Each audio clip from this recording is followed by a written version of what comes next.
So dito nga po mga kalingap mga ka-EDSI, siya pala ang dahilan ng issue sa EDSI. So yan po yung ating pag-uusapan po mamaya mga kalingap mga ka-EDSI. Pero bago po natin ipagpatuloy ang video ito sa mga bago pa lang po sa ating munting channel, huwag po natin kalimutang suportahan ng ama ng kalingap Kuya Val Santos Matubang at Kalingap Rab. At paunawa, panoorin po muna ang full video bago mag-comment para malaman ang nilalaman nito. So dito nga po mga kalingap mga ka-EDSI, siya pala ang dahilan ng issue sa EDSI. So yan po mga kalingap mga ka-EDSI.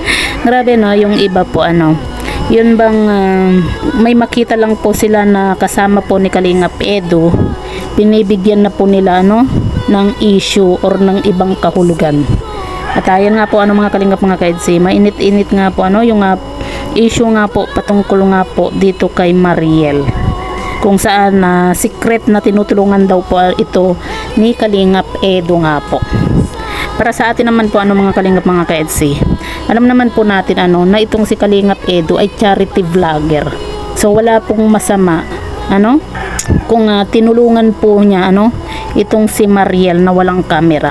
Kasi maging si na Kuya Val, si na Kalingap Rab, di ba? Meron din naman po silang natutulungan na hindi po nila binibidyohan, di ba?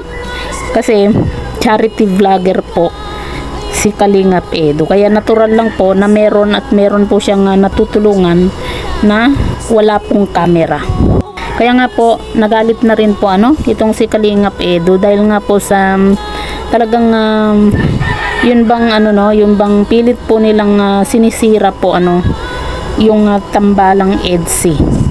Ang napapansin ko lang din po mga Kalingap mga ka-EDSI, sa tuwing may malaking views po ang EDSI, kung napapansin nyo rin po kasi ito po yung napansin ko nga po para sa akin lang po to yun po yung napansin ko din po.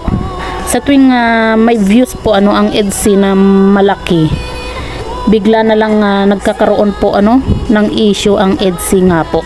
Kumbaga para bagang hindi po sila masaya na umaangat po yung tambalang EDSI, yung kanilang views.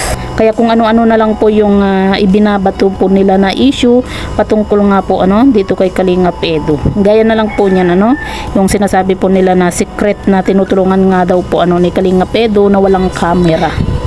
Siguro hindi naman po masama na tumulong minsan itong si Kalingap Edu kahit walang camera, kasi may time din naman po na ganun po si Kalingap Edu at si Kuya Val, di ba?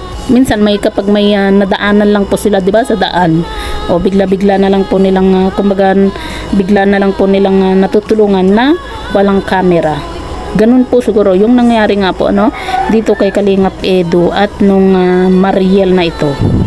Sabi nga po ng iba, hindi pa ba sapat yung ang ginagawang effort ni Kalingap Edu para dito kay Beyonce?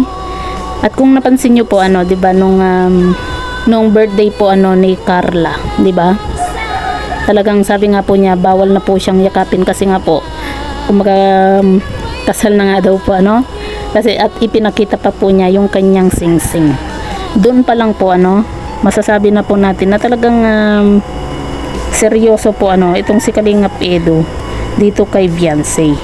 Kumbaga po kasi mga Kalingap mga ka-EDSI, lahat na lang po ng natutulungan po ni Kalingap Edu na babae or dalaga, kumbaga binibigyan po nila ng ibang kahulugan. Kaya minsan hindi na po alam ni Kalingap Edu kung saan po siya lulugar.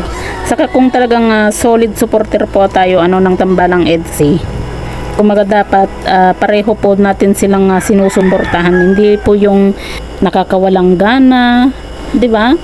Hindi pa ba sapat yung ginagawa ni Kalingap Edu na effort para maniwala tayo na talagang seryoso na po itong si Kalingap Edu dito kay Beyonce? At saka itong si Kalingap Edu, sa tingin nyo, kung meron po talagang pagpalagay na po natin nag-girlfriend itong si Kalingap Edu, sa tingin nyo po ba hindi po magseselos yung babae? Di ba? Hindi naman po yan ilalabtim ni Kalingap Rab itong si Kalingap Edu kung may girlfriend na po itong si Kalingap Edu nga po. Kaya nga po, di ba, malakas po yung loob ni Kalingap Edu na magsalita kasi alam niyang wala po siyang masasaktan na ibang tao dahil may Beyonce na po siya, di ba?